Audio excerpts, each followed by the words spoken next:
주식시장이 많이 오른 게 유동성 때문이 아니에요. 물론 유동성에 일부 영향이 있죠. 하지만 유동성의 전부가 아니라는 점. 네이버는 이미 19년도부터 이런 성장을 준비를 해놨습니다. 팬데믹이 와서 네이버가 좀 더 매출이 가속화된 거지 정부와 맞서지 말라라는 저는 네, 그 엄청나게 저는 중요하다고 보거든요. 오늘도 유명 인사 한분 모셨습니다. 우리 유진자산운용 김탁 이사님 나오셨는데 어서 오십시오, 이사님. 네, 안녕하세요. 네, 반갑습니다, 네, 이사님. 네, 반갑습니다. 이사님 혹시 탁시경이라고 그런 얘기 들으셨습니까? 예전에 이제 일부 이제 후배분들이 이제 약간 네. 성시경 느낌이 네. 있다. 뭐 아. 성시경 팬들한테 욕 엄청 먹을 것 같은데. 아닙니다. 제 얘기가 아니고 좀 그런 얘기를 좀 듣긴 했었어요. 이사님 얼마 전에 채널 이제 시작하셨죠? 예. 주변의 권유로 네, 그냥 가볍게. 탁TV. 네, 아니 탁튜브입니다. 탁TV. 예. 제가 우리 본격적으로 얘기 들어가기 앞서서 홍보 한번 시원하게 한번 하고 가시죠. 저는 이제 사실은 이제 취미 생활로 한 거고요. 뭐 본격적으로 막 엄청 확장하겠다. 양적인 팽창보다는 네. 그냥 질적으로 제가 이제 요즘에 주변에서 주식을 새로 시작하시는 분들 굉장히 많잖아요. 주식 초등학교도 좀 그런 분들이 많이 보신다고 제가 들었는데 기본적으로 이제 앞으로 주식 투자를 우리가 평생 해야 되거든요. 네네, 그렇죠. 평생 하면서 저는 좀 안전하게 꾸준하게 수익을 낼 수 있는 그런 방법을 좀 공유하고자 채널을 만든 거예요. 본격적으로 좀 들어가 보면요, 이사님 최근 코스피 3천선 좀 무너지고 나서 어렵지 않습니까? 뭐 환율, 유가 뭐 녹록한 게 하나도 없어요. 워낙 급등락을 반복하다 보니까 네. 이 주식 투자자 특히 뭐 주린이 같은 경우는 정신을 못 차립니다. 사실상 이런 때 우리 투자자들이 보면 이제 전문가들 입을 집중하지 않습니까? 네. 예, 다양한 전문가들이 보면 시장하고 종목에 대해서 많이들 말씀을 해주세요. 네. 근데 우리 이사님께서 이제 주목하는 어떤 투자 포인트, 업종이라든가 뭐 어떤 것들이 좀 있는지 한번 먼저 좀 한번 풀어볼까요? 지금 사실은 시장의 조정 원인을 잘 봐야 되는데 네네네. 지금 간단히 저는 말씀드리면은 일단은 중국의 전력난으로 발생된 인플레이션 우려거든요. 근데 이제 저는 계속 그 말씀드립니다. 인플레이션 자체로는 주식시장에 큰 영향이 없어요. 네. 아주 적정한 인플레이션, 통제가 가능한 인플레이션은 주식시장의 호재입니다. 기업들이 가격에 전가할 수 있고 경기가 계속 온고잉하게 잘 가고 있다 그러면 문제가 안 되는데 지금 문제는 인플레이션이 통제가 안 될까 봐 걱정을 하는 거고 두 번째는 이제 약간 경기가 꺾이는 거 아닌가. 네. 우리가 작년에 코로나 이후에 굉장히 많은 수요가 많이 이연된 수요가 지금 폭증하고 있고 그랬는데 갑자기 공급에서 문제가 생겼는데 공급은 이제 문제가 시간이 지나면 해결이 돼요. 네. 근데 이제 시간이 지났는데 내년에 만약에 수요가 꺾이면 어떡하나. 지금 그런 우려가 혼재되어 있어가지고 조정이 온 거고 두 번째는 지금 아무튼 이런 인플레이션이 촉발한 건데 이것도요. 네네네. 연준에서 이제 미국의 연준에서 긴축을 생각보다 좀 빨리 하는 거 아닌가.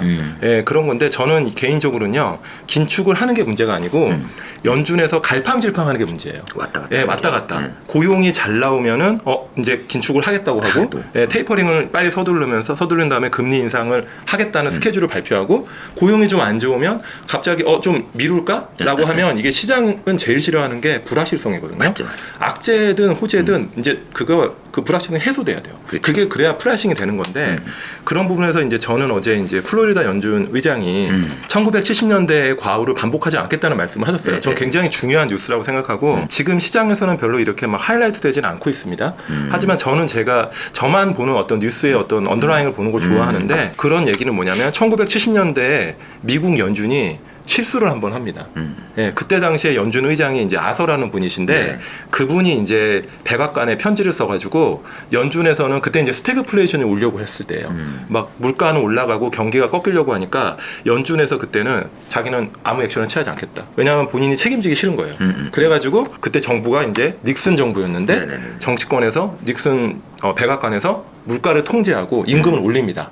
근데 결국엔 그게 실패한 거죠. 그래서 미국이 10년간의 스태그플레이션이 와요. 그래서 엄청나게 이제 그때 문제가 생겼는데 그때 이제 어제 플로리다 연준 부의장님이 우리는 그런 실수를 반복하지 않겠다. 그러니까 저는 이렇게 생각하는 거죠. 연준이 액션을 취하겠구나. 뭐가 됐든 결정을 할 거다. 결정을 할 거고 저는 이렇게 봅니다. 인플레이션이 온다고 했을 때 액션을 취하겠다. 저는 테이퍼링을 온 스케일대로 하고 금리 인상도 적절한 시점에 한다. 그거 자체가 시장에는 약간 시장은 그럴 수 있죠. 유동성이 회수되는 거 아닌가?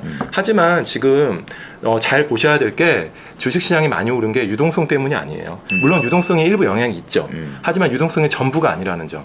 기업의 펀더멘탈이 코로나나 팬데믹을 거치면서 굉장히 강해졌고 기업의 어떤 영업이익이나 전반적인 어떤 숫자들이 넘버가 너무 좋아진 거예요. 그 부분을 지금 시장이 반영하고 있다. 그리고 코로나 전과 지금을 비교해 본다 그러면 성장의 어떤 절대 폭도 지금이 높아요. 내년을 보면. 그래서 시장이 오르는 건 어떻게 보면은 단순히 유동성의 문제는 아니니까 너무 유동성의 어떤 회수를 걱정할 필요는 없습니다. 근데 이게 제가 장황하게 이런 말씀을 드린 이유가 뭐냐면 근데 결국에는 유동성이 풀리긴 많이 풀렸잖아요. 네네네. 근데 그게 회수가 좀 일부 될 거예요. 이제 금리 당장 올리는 거 아니고 2023년부터 올리겠지만 네네네. 빠르면 저는 뭐 내년 하반기도 가능하다고 봅니다. 저는 좀 굉장히 좀 빠르게 금리 인상이 가능하다고 보는 쪽에 있는데 그러면 어떻게 되냐면 시장이요 더 성장에 대해서 갈증하게 돼요. 그러니까 유동성이 많이 풀려 있을 때는 모든 종목에 다 이제 다 오를 수 있는 환경인데 네.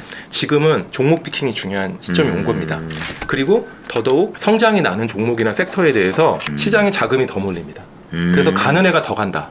네, 저는 이제 간단히 말씀드리면 그런 섹터나 종목들을 좀 보시면 좋겠다라는 말씀을 드려요. 결론적으로. 이게 보면 이제 네. 결국 중심은 이제 성장주 이제 요쪽으로 이제 우리가 이제 봐야 될 시점인 것 같은데 이사님이 볼 때 성장주라고 한다면은 굉장히 종목들이 많이 있지 않습니까? 맞습니다. 기업들이 네. 네. 어디 한 곳 성장을 안 하는 또 기업은 없으니까. 네, 네. 근데 그 중에서도 좀 추려 본다면 네. 좀 어떤 거를 좀 볼 수 있을까요? 이제 어떤 포인트를 우리가 투자를 네. 해야 되고 네. 이 포인트가 만약에 굉장히 하이라이트가 되거나 네네. 성장이 이쪽에서 더 나온다 그러면 주가가 훨씬 더 좋은 퍼포먼스를 낼 수 있다. 그런 말씀을 좀 드리고 네네네네. 싶어요. 네, 첫 번째 갖고 온 종목은 네이버인데 지금 슬라이드 나오고 있나요? 저희가 이제 띄우겠습니다. 아, 예, 예. 네네.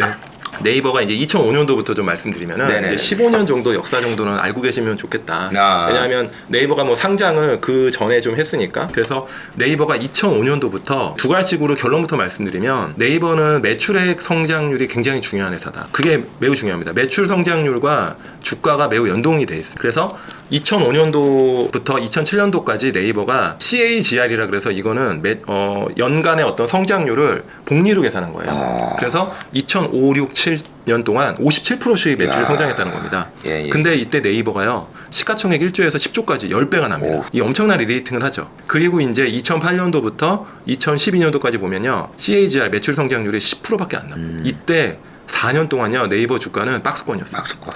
네이버가 이때 근데 이익을 안 낸 게 아니에요. 이익은 계속 늘어나요. 음. 근데 주가는 안 움직였습니다. 그만큼 매출 성장률을 시장이 주목했다는 거고 아. 그 다음에 이제 2013년도에 다시 네이버가 매출이 30%가 늘어납니다. 그때 주가가 다시 2배가 올라요. 다시 2배로. 예, 근데 2013년도에 네이버가 영업이익이 늘진 않았어요. 아, 매출만. 네, 매출이 늘고 이때 이제 라인 같은 어떤 그 자회사들이 네네네. 일본에서 성장하고 에. 결국엔 성장성에 베팅을 많이 했다. 아. 네, 그렇게 주가가 2배 오르고 또 이제 14년부터 18년 동안 장장 5년 동안요 네이버가 또 박스권을 갇힙니다. 아, 그러니까 이 15년 동안 역사를 보면요 네이버가 박스권에 갇힌 연도가 거의 10년 가까이 되는 거예요. 이때 이제 매출 성장률이 10%대밖에 안 나오는 겁니다. 그래서 네이버가 계속 이때 10조에서 20조 사이에서 시가총액 기준으로 예. 횡보를 하는 횡보를 거죠. 또 하네요. 그러면서 계속. 이제 2019년도부터 네이버가 이제 지금 제가 3차 리레이팅이라고 제가 적어놓은 것처럼 지금 1차 리레이팅이 2005년도부터 7년도에부터 예. 10배 난 거고 네. 2차 리레이팅이 13년도에 2배가 난 거고요. 네. 그 다음에 이제 3차 리레이팅이 지금 20조에서 60조까지 아. 지금 이제 60 한 오늘 기준으로 한 3조 4조 되는데 아. 지금 이 3차 리레이팅이 진행 중이다. 이렇게 좀 그렇네요. 보시면 될 것 같아요. 네. 그래서 보면 그럼 3차 리레이팅이 왜 지금 이렇게 진행이 되고 있냐? 네이버가 뭐 팬데믹 때문에 많이 올랐다고 하시지만 네. 저는 그렇게 보지 않아요. 네이버는 이미 19년도부터 네. 이런 성장을 준비를 해놨습니다. 팬데믹이 와서 네이버가 좀 더 매출이 가속화된 거지 전혀 성장의 궤도는 그대로 온고잉하고 있었다. 19년도에 네이버의 영업이익은 18년부터 오히려 빠집니다. 아. 근데 19년도에 어떤 일이 있었냐면 네이버가 자회사들을 처음으로 오픈해요 시장에. 이제 오픈이라는 거는 시장과 커뮤니케이션 이야기를 한다는 거죠. 네이버의 자회사 파이낸셜, 네. 그다음에 네이버의 웹툰.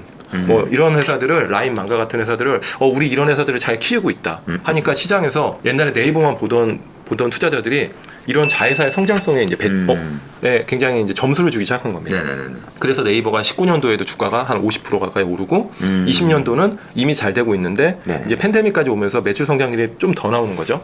그러면서 이제 주가가 작년에 이제 또 50조 넘게 오르고 올해도 사실 시작은 어렵지만 네이버가 지금 올해 주가가 괜찮아요, 계속. 네. 네, 60조 넘어가고 있습니다. 그동안은 이 성장에 대해서 크게 제동을 건 경우가 좀 없었단 말이죠. 네, 그러다 보니까 맞습니다. 매출 이익도 잘 내고. 네. 근데 최근에 그 우리 뭐 인터넷 플랫폼 관련 규제 같은 것도 생기고 정부에서도 이제 규제라는 게 조금씩 이제 들어가기 시작한단 말이죠. 네. 조금은 영향이 있지 않을까 싶긴 한데 네. 이렇게 생기는 돌발 변수들에 대해서는 좀 어떤 영향이 있을까요? 영향이 당연히 있습니다. 그 주식의 격언 중에 정부와 맞서지 말라라는 정부와 맞서지 말라. 네, 그 엄청나게 저는 중요하다고 보거든요. 이 정부라는 게 자본주의에서 유일하게 기업의 자생적 성장을 막을 수 있는 게 정부예요. 네이버는 사실 그동안 네이버가 이제 검색 점유율이 엄청나게 압도적인 이제 지배력을 갖고 있다 보니까 정부에서 이미 규제가 계속 하고 있었습니다. 계속 하고 있어요. 네, 그래서 네이버가 이제 골목 상권과 관련된 비즈니스를 다 철수했고요. 어쨌든 간에 이사님 말씀대로 가파르게 오르고 최근에 좀 고점대에 빠지긴 했지만 네. 뭐 최근에 그런 뭐 규제에 대한 영향이 전혀 없지는 않겠지만서도 가장 큰 원인은 많이 올랐기 때문에 그렇습니다. 좀 빠진 네. 거라고 예, 볼 수 있는 것 같고 네. 뭐 주변에서도 보면은 네이버 뭐 이렇게 전문가분들 나와서 그런 얘기 하세요. 야 네이버는 빠질 때 무조건 담아야지, 무조건 사야지. 이거는 그냥 네. 단순히 뭐 일일비하는 그런 주식이 아니다. 그냥 담고 가면 된다. 이렇게만 얘기를 하시는데 뭐 아무래도 지금 타이밍에서 보면은 투자들이 매력을 좀 가질 만한 구간이라고 좀 볼 수 있을까요? 아니면은 저는 정부 규제 때문에 좀 조정을 받았고 네네네네. 네이버가 지금 하고 있는 성장 궤도가 네. 전혀 이상은 없다고 봐서 회사의 펀더멘탈은 굉장히 좋아지고 있는 방향이 있다고 저는 보고 있고 네네네. 그다음에 이제 네이버를 볼 때 이제 네이버뿐만 아니고 우리가 성장 주식들을 볼 때요 매출액을 잘 분석해야 돼요. 네네네. 매출액을 아까 말씀드렸잖아요. 네이버 매출이 중요하다. 네네네. 근데 여기서 한 번 더 들어가서 매출의 구성을 잘 봐야 됩니다. 그러니까 네이버가 이제 매출이 보면은 검색이 있고 쇼핑이 있고 네. 커머스라 그러는데 네네네. 그다음에 클라우드가 있고 네. 그다음에 이제 웹툰이 있어요. 네. 자회사로 이제 보면 근데 그 중에서 검색의 매출이 막 늘어난다. 네. 나머지 만약에 이 커머스의 매출은 별로 늘지 않고 그러면 네이버 주가에 좋을까요? 이런 거를 잘 생각해 봐야 돼요. 검색의 매출이 늘면 네이버의 이익은 좋아집니다. 검색에서 돈을 다 버는 거거든요. 마진이 엄청나요. 40% 넘어요. 이미 플랫폼 깔아놨고 그냥 와서 그냥 광고주들이 붙이기만 하면 네이버는 그냥 거기서 이제 수수료 수취하는 비즈니스이기 때문에 근데 이제 성장성은 없다고 보는 거죠.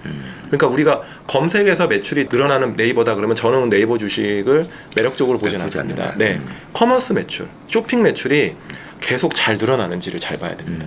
그래서 여러분들이 이제 네이버가 조만간 분기 실적을 발표할 텐데 그때 그냥 전체 매출만 딱 보지 마시고 그 안에 네이버가 아주 친절하게 그런 건 다 해요. 다 부분별로 매출 성장률을 다 발표합니다. 이때 커머스 쪽 매출 성장률이 잘 나오고 있는지 클라우드가 되게 작지만 클라우드도 큰 성장 동력이거든요. 클라우드도 정말 이렇게 매출 성장률이 워낙에 잘 나오고 있는지 그런 흐름들을 잘 보셔야 됩니다. 어쨌든 뭐 메인이 검색이라고 한다면 우리가 네이버를 성장주 관점에서 본다고 하면은 검색보다는 그 뭐 커머스나 그 밑단의 네. 것들 앞으로 계속 무궁무진하게 좀 매출이 좀 확대될 수 있는 퍼포먼스 낼 수 있는 그런 사업 분야의 실적을 좀 네. 눈여겨볼 맞습니다. 필요가 있다. 네이버도 있고 네. 또 하나 더 네. 말씀드릴게요. 제가 이제 아프리카 TV라는 아프리카 종목을 TV. 갖고 왔는데 네. 지금 뭐 이 종목을 추천드리는 게 아니고 네네네네. 아프리카 TV가 어떠한 포인트가 중요하고 이런 외에 어떤 네네네. 또 하나 제2의 이제 성장주 중에 성장주. 예, 우리가 이제 보는 방법을 한번 알려드리면 네네네. 보세요. 아프리카 TV 이제 이 차트를 보면 저는 차트 보고 매매하는 스타일도 아니고 차트 잘 못 네네. 봅니다. 이거는 그냥 네. 개괄적으로 회사의 네네. 주가 움직임을 그냥 일목요연하게 보기 위해서 그냥 갖고 네네. 온 건데 아프리카 TV가 보면 2020년에 주가가 횡보했어요. 음. 팬데믹의 상황에서 그냥 왠지 그냥 아프리카 TV 같은 종목 우리가 다 아시잖아요. 그죠. 근데 보면 작년에 팬데믹 이후에 주가가 많이 올랐을 것 같죠. 네네네. 근데 2020년도는 주가가 그냥 안 움직였습니다. 아, 근데 올해는 지금 주가가 지금 거의 3배 이게 가까이. 뒤늦게 알려져서 그런가? 아닙니다. 아프리카 TV 모르는 사람 없죠. 그러니까요. 네. 아, 이게 수혜주라고 그러니까- 다 알 텐데. 그러니까 이런 게 왜 그럴까를 아셔야 돼요. 왜 갑자기 이럴까? 이게 아프리카 TV의 매출 구성 을 보면 네. 아프리카 TV가 이렇게 되어 있습니다. 별풍선이라고 하는 네네네네네. 이제 영업 수익이라고 나오는 이제 네네네. 슬라이드 보면 별풍선이 이거예요. 플랫폼이에요. 아, 이 플랫폼이 네, 별풍선입니까? 네, 플랫폼이 아. 별풍선입니다. 그래서 이제 올해 매출이 한 2,500억 정도 이제 되는데 네. 이제 여기서 보면 이제 플랫폼이 별풍선이 2,000억, 그 다음에 이제 광고가 있어요. 아, 이 광고가 500억. 아. 네. 근데 2020년을 한번 볼까요? 2020년 플랫폼이라고 하는 이 별풍선은 성장을 많이 했어요. 2019년 대비 한 20% 성장했습니다. 네네네. 네. 근데 광고가 하나도 안 늘었어요. 우리가 아프리카 TV를 우리가 이제 투자하는 입장에서 가장 큰 리스크가 뭐냐면 이 별풍선이 밖에 없는 거죠. 수익 구조가. 아. 근데 우리가 별풍선을 보는 어떤 인식 자체가 뭔가 이게 지속 가능하냐라고 봤을 때는 퀘스천 마크가 있는 거죠. 그러니까 사람들이 기부 경제라고 많이 지금 하지만 과연 요 비즈니스가 계속 잘 될까?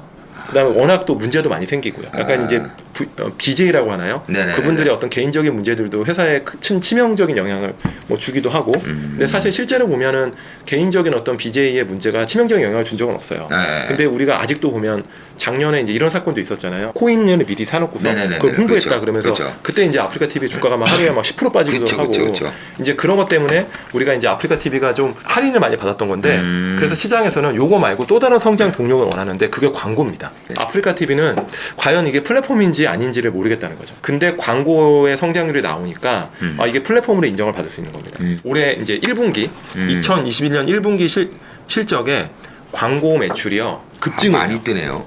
완전 급증해요. 그러면서 이제 아프리카 TV가 1분기 실적이 나오면서부터 주가가 급등하는 겁니다. 아. 이 광고가 성장을 한 2배 이상 하니까 이제 아프리카 TV도 플랫폼으로서 인정을 할 수 있구나.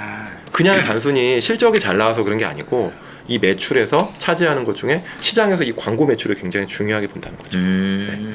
그러면서 2분기 실적을 보니까 또 더 잘 나왔어. 그러니까 주가가 계속 가는 겁니다. 그래서 지금 이제 제가 다 답을 말씀드렸는데 그럼 아프리카 TV 같은 종목을 보면 3분기 실적도 딱 나왔어요. 그러면 광고 매출이 얼마나 늘었는지 잘 봐요.